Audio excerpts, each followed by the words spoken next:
Well, hello everybody, and welcome to my show. My name is Jason DeCosta, and this is Consistent Preterism. Thank you for joining me today. Hope everybody's doing well. I absolutely love studying the Bible, man. I just do. There's just something fun about it, right? Like, I got a buddy that studies math, right? I mean, he's obsessed with math. And I can't wrap my head around that because not that I hate math, but I find math to be maybe like a little bit tedious, a little bit boring. I mean, it's just not exciting for me, but he loves it. So it just shows you that everybody's different. We all have our own passions. Sometimes people ask me why, if the Bible's not about us, why would you study it so much? And I think that's just a silly question, right? There's a lot of things that don't pertain to people in terms of history and historians and studying certain cultures and ancient things. A lot of things that don't pertain to people, but that they're still, fascinated with and involved in and interested in. And that's the Bible for me. I absolutely enjoy studying it. I'm fascinated with the story. I'm fascinated more so about how many people are confused about the story. That's really, I think, where my main point of fascination lays, is just the overall depths of confusion on the book itself. And, trying to figure out why on earth anyone would ever think this story pertained to us today in the 21st century, when it's completely antiquated. It's completely out of touch historically and culturally, and dealing with, wars of old where there was chariots and bows and arrows and all kinds of stuff. And yet people are so sure that it's about them, right? And it just never made sense to me. And I think that's what gave me the courage and the ability to step out a little bit and say, whoa, this is not about us, in a way that not many people do. But anyway, so that's the reason why I study it, right? Trying to say, oh, you don't even believe the Bible, therefore it doesn't make sense and you're wrong. That's not an argument, right? That's just a red herring. That's just, it's not relevant. I can be an expert or a scholar on something that's not involving me, right? Anyone can. So that just doesn't work. So anyway, just wanted to touch on that quickly. But today I want to talk about the Old Testament prophets and the New Covenant promise bundle. Okay, let me repeat that. The Old Testament prophets, major prophets mostly, but they all talk about this. They're all in unison. But the major ones is who I focus on, because that's the strong bulk of the prophetic writings in the Old Testament. We're talking Isaiah, Jeremiah, Ezekiel, Zechariah, and Hosea. Those five, what do they call it? The Fab Five, like the Michigan basketball team back in the day with Juwan Howard. Who else did they have? They had Chris Webber. Anyway, great team.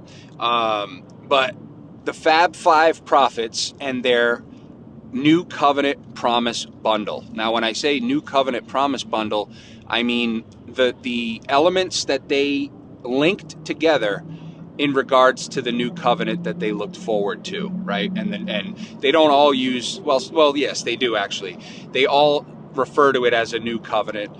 They refer to it as a perpetual covenant. They refer to it as an everlasting covenant.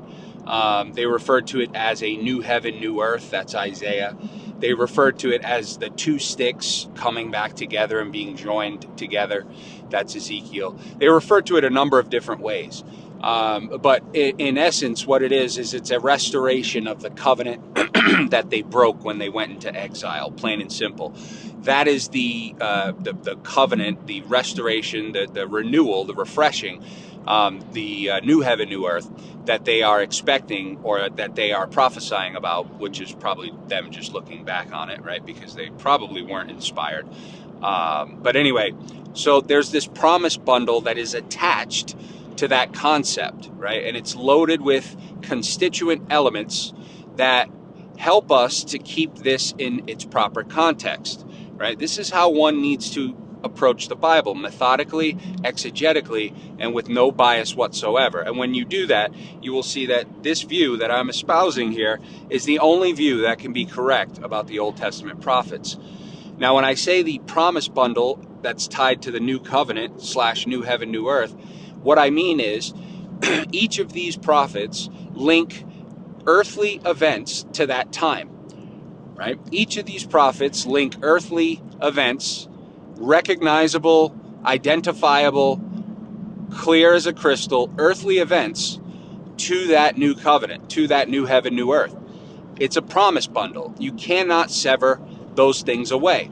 In other words, you cannot say that, well, sure, a bunch of the earthly elements of that promise came to pass at the Second Temple period when they returned to the land with the new temple, but the other elements of that did not come to pass, right? So it's sort of like this argument that there's a partial fulfillment of this promise bundle.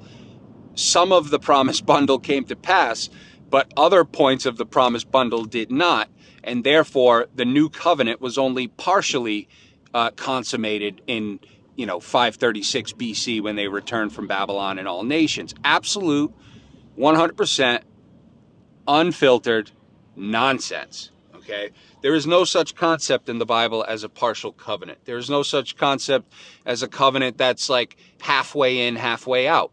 There's no covenant categories, right? There's no like, that's not covenant resolution, that's covenant constipation, right? That's what they say in these groups when they load it up into their AI Grok response system.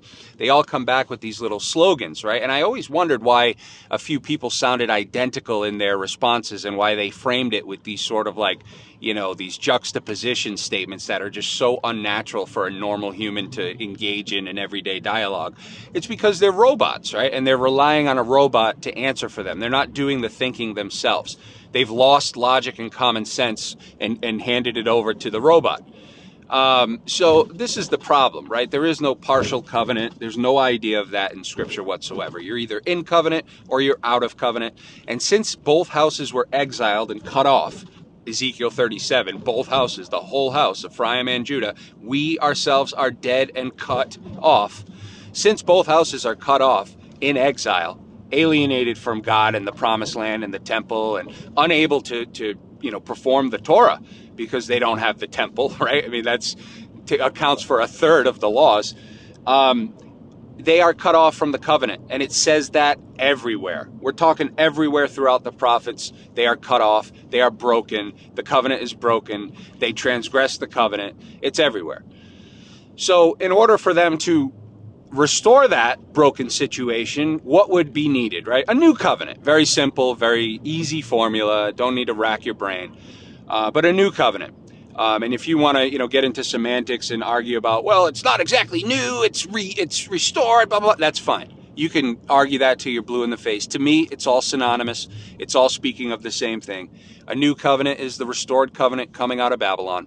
And we know that because of the promise bundle that is attached to that new covenant promise. There is no way to sever those promises, folks. And what were those promises? I'll give you some of them right here off the dome piece. Right now I'm sitting on a bridge. I'm about half a mile up in the sky, looking down at water. The sun is coming up. It's a glorious day. It's colder than a polar bear's toenails, but it's a glorious day. And so here are some of the constituent elements that are linked to the new covenant promised by the prophets. Number one, both houses would return to the physical land of Israel, to the land of their forefathers. This is an earthly promise that is attached to that same bundle that includes the new covenant and the new heaven, new earth, and the two sticks being reunited. This coming back to the land is not only one of the most important promises, but probably the key, the core, the chief promise in all of the bundle, because that was where the inheritance was, right? That's the inheritance. That's the whole story when when God gave Abraham, Isaac, and Jacob that land. This is the whole point. This was the promised land, the inheritance. And so they're coming back to that land. That is an absolute must. That is tied to the hip of the new covenant promise of the prophets. Okay? That actually happened, folks, when they returned to the land historically out from Babylon and from all the nations where they were driven. Historically, that can be proven. Right? There's a temple built that falls, 600 years later at the hand of the Romans. That is historically verifiable proof that happened. Israelites did go back to the land. Let's put a little check mark near that. The next one, the temple will be rebuilt in the land. the temple will be rebuilt in the land. Again, a constituent element linked to the new covenant, linked to the new heaven, new earth, linked to the two sticks and the rejoining. My tabernacle and sanctuary will be in their midst again in the land of Israel. The temple will be erected and its desolations will be rebuilt. That is a verifiable historical fact that we know took place according to history. So that fact is also linked to this new covenant. Therefore, we have historical proof that that fact happened. Put a little check near that one. The next one, the law will again be dominant and prevalent in the land of Israel when they come back to the land and the temple is rebuilt. Well, we know that that happened. We see it through the prophets. The law is back. Ezra, the second wave leader, is known as the second Moses to Jews today. And the reason he's known as that is because he restored the Torah. That's the whole point, right? Moses brought the Torah, he restored it when he brought the children out from Babylon. And that law is back in the land. Come first century, when we get to the New Testament, we see that the law, the sacrifices, everything's back in the land. The temple's there. Again, historical proof that this took place. Another one of those constituent elements that are linked to the new covenant, to the new heaven, new earth, that we can check off. Check. The other part of it is foreigners and eunuchs would be coming to Jerusalem with offerings. They would bring sacrifice and offering to Jerusalem. Well, we know that that's happening, right? We have proof of that. We see that in the New Testament as well. Another verifiable fact that we can check off. Check. What else? There's a few here. I'm just thinking. The cities rebuilt, right? Jerusalem was laid waste at the hands of the Babylonians. It was crumbled. It says in the Bible that the city walls were all ravaged and they were thrown down and people's homes were just destroyed. They planted vineyards and someone else ate. They, had grain and someone else took. Like, it's all this like famine and robbing language, right? Because that's what happened when they were judged by the Babylonians. Everything was destroyed. But the promise is that the cities would be rebuilt. Jerusalem would again be thriving. There would be children dancing in the streets. There would be old people hanging out. There would be tambourines playing music. This actually happened. Jerusalem was rebuilt. The text proves that. The New Testament proves that. History proves that. And this is, again, of course, attached to that new covenant promise, that new heaven, new earth promise. So we have another constituent element that is clearly linked to that we can check off. Check. We have places that talk about the actual waves of the Israelites coming, like Isaiah chapter 11, which says that God would set his hand a second time, and he would collect and gather the remnant of all those who were left among Assyria. Now, I don't know about you, but if you know about the return from Zion Second Temple period, it was done in 3 waves. The first wave was with Zerubbabel. That was the early one. The second one came 60 or 70 years later, and that was the Ezra wave, the second wave. And some argue that that was the biggest and most glorious wave, and that's when the law really took off, because he was sort of that, that pusher of that. But Isaiah says that in that second wave, he would gather the remnant of those who are left among Assyria, which clearly takes care of the Assyrian exile, right? And that's at the second wave. That's 600 years before the New Testament. So we have historical proof of that. There was a second wave of Israelites that returned. Therefore, if that is historically reliable and accurate information, then that means the remnant who was left among Assyria came back during that time and did not come back in the first century. Hold on, bear with me a moment. I'm flying by a truck here, trying to not get squished. Another thing that's linked to this, this period, and this new covenant promise bundle, is the judgment of Nebuchadnezzar, right? The judgment of those who had them in captivity. That's linked to this. That is all part of this promise bundle. And historically, of course, we know that Cyrus did go and conquer all of these places. He conquered Babylon, he conquered King Neb, and he set the people free.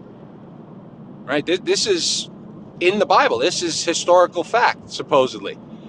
And of course, we know that history confirms that they did come back, that they were released, that there was a decree made from King Cyrus to let them go. And this is why the Jews today even refer to Cyrus as their savior, as one of their heroic savior figures in their history. Netanyahu actually mentioned this on an interview maybe a year or two ago. I found that kind of interesting.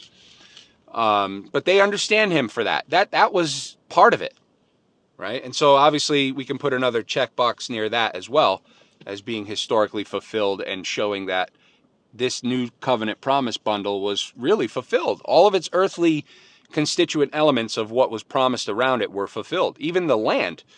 The land would again flourish and give its grain and give, fruit. Well, when they came back, they had the land again, right? The land was flourishing again. They lived off that land again.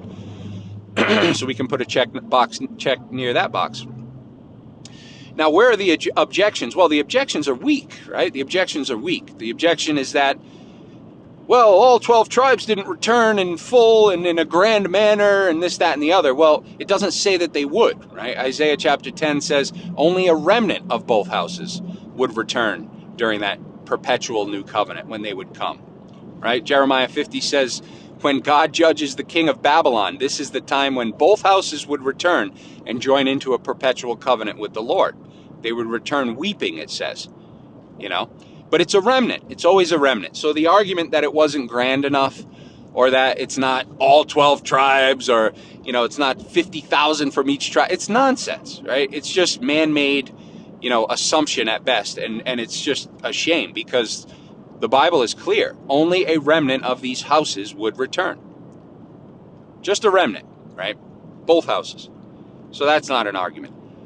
The other argument is that they never had a king ruling over them, which is unbelievable, right? Now, if you want to argue that they didn't have a king, like true king, that's fine, right? One guy said Zerubbabel didn't have a crown on him. I laughed, right? I laughed. Zerubbabel actually fulfills that prophecy to the T, because that prophecy, aside from it saying a king will rule over them, it calls that king a branch of David, or a seed, or a descendant of King David, right? Well, Zerubbabel was a descendant of King David. He came from his line. And Zerubbabel was the one who led the children of Israel out from Babylon and all nations where they were surrounded. This is fact. The Jews believe this. They look at Zerubbabel as a kingly, heroic figure. They do. Because he was the ruler, he was the governor, he was the leader of that glorious time when he led the children of Israel out. Now, they will say, well, he's not a king, right? He's just a governor or a ruler. I say that's semantics. I say it's nonsense. I say he was a king. He was the head honcho. And when you're the head honcho, you're at the top of the food chain. That was him. And the prophet Haggai says that he was God's signet ring, which literally means, in Jewish understanding, that he was the representation of God on earth. He was God on earth. He was God's right-hand man, right? And Christ obviously later is created off of that concept, God on earth, sitting at the right hand. He's the signet ring now. He's the king. But Zerubbabel was the ruler, so you could make the case that he was the king. In fact, in Jeremiah chapter 22, we see Coniah, who is the king of Judah. He is cut off and punished by God, and it says, you were the signet ring, but I plucked you off. So we have a king of Israel, Coniah, being called the signet ring, and he was judged, and that signet ring was plucked off. And the very next chapter, we have the revelation of this seed of David, this branch of righteousness that would come. Now, of course, I hold that that's Zerubbabel because it says it elsewhere. And in Haggai, it lists him as the signet ring. It says, Zerubbabel, you are the signet ring. You will execute justice and overthrow kingdoms and whatnot. So Zerubbabel was the king, the ruler, the supreme head honcho of the kingdom of Judea when they returned. There's no question. And if you look at Jeremiah 23, when it talks about that branch, right? This is powerful stuff. Catch the power of this. When Jeremiah 23 speaks of the branch, the seed of David who would come and rule over the people, and it says, cause Israel and Judah to dwell safely. That's them dwelling back in their promised land, by the way, which didn't happen in AD 70, but of course happened at the return from Babylon. But in that Jeremiah 23 portion, we see that Sorry, just got a little thrown off there with this fool who's driving like a maniac. In the Jeremiah 23 portion, when it's speaking of that branch, what does it say? It says that the actions of that branch would cause the legends of Israel to change. Meaning, it says in that same portion, no longer will they talk about God taking the children of Israel out from Egypt in the Egyptian captivity. It says, but rather they will talk of God bringing the children of Israel out from the land of the north and from all countries where they were scattered. Well, what is that saying, therefore? Well, it's saying that the branch was going to be involved in taking all of the children out from the land of the north and from all the countries where they were scattered. That's a full stop argument. That shows that the branch is not someone who comes 700 years later at AD 70, because that person, that figure did not do that. That figure did not cause the collecting of all the children of Israel from the north, and which is Babylon, and from all nations where they were scattered. That didn't happen, right? That only happened here with Zebub. So that's a dagger of a point that shows that slogan, no longer will they talk about the children of Israel coming out of Egypt, is being replaced with the slogan, but rather they will talk about the children of Israel coming up from Babylon and all nations where she was scattered. Again, showing that the branch had to be the one who led them back from that situation. Period. It's Zerubbabel. And there's been some lies going around from certain bozos out there that there's no scholarly backing for this. That's nonsense. And I'll provide the scholarly backing. I have it. There are scholars who argue that Zerubbabel, or Zebub as I like to call him, like Zebo, the old Memphis Grizzly, who I met in an airport actually. Big dude, 6'9", monster, grizzly bear looking guy. Zebub was actually a king, right? Some of them argue that he was sort of like promoted to kingship, even though he only held the position of like governor or the highest position in Judea. He was in fact the king, because of course who's above him? Nobody. And it just makes sense, right? I mean, he's the signet ring. The signet ring is a term given to the mediator between God and Israel, the head honcho, the high guy, like King Kanaya, who was also a signet ring but was plucked off. So that signet ring is being put on Zerubbabel, right? That's the whole point, right? When he who wears the signet ring is the king. And so that signet ring is given to Zerubbabel in Haggai chapter 2, clearly identifying him in a kingly role, right? And we can argue, oh, it's not a true kingly role. I don't care, right?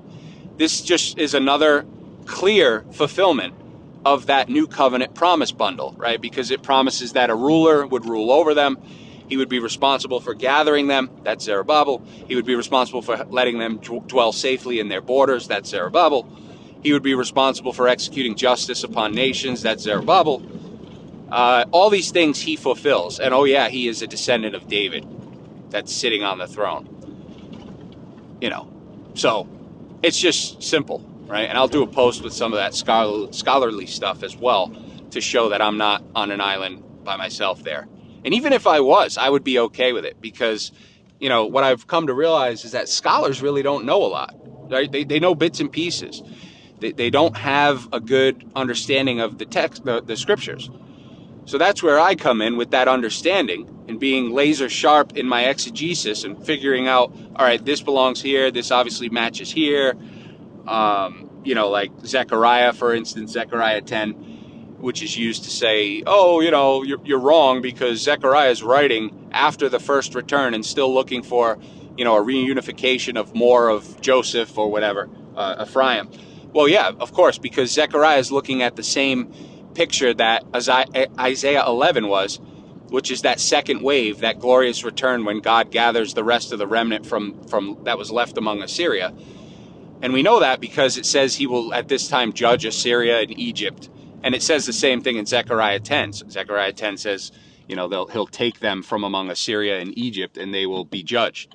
So they're both looking at that same period. And of course, Zechariah was writing from around 520 BC. So the temple wasn't even built yet, according to, you know, what they say anyway. So that's not an argument. But all of these things have check marks near them, folks. Every single one of them. They may not have the type of fulfillment that you think they should, right? In your 21st century wisdom, right? You may think it should have looked so much more grand and been so much larger, and it should have encapsulated all the tribes, right? But I don't have to take that approach because I'm being exegetical. I'm understanding what the text is saying and not putting my own assumptions and opinions on top of it, right? Another one of the arguments is, there was millions of Israelites still living in the nations by the time of Esther. Of course, because only a remnant returned. Isaiah says, although the children of Israel will be as the sand of the sea, only a remnant from both houses would return. That's Isaiah 10. So I don't have that problem. I don't have to worry about there being Israelites in the land because the remnant that returned was the remnant that the new covenant was established with. Point blank, plain and simple, no argument, right? The remnant that returned, the faithful remnant, was the ones, that the new covenant, the new heaven, new earth, all of that was established with. And obviously it was both houses. You cannot sever the two. And like I proved today, folks, you cannot take those promise bundles and sever them because they all came to pass historically, whether you like it or not. Folks, I hope you enjoyed it. Give it a like, a Ruski. Let me know your thoughts. This is an easy one for me. I can talk about this all day. I understand the prophets, and there's much more to come. Catch you on the next one, everyone. Bye-bye.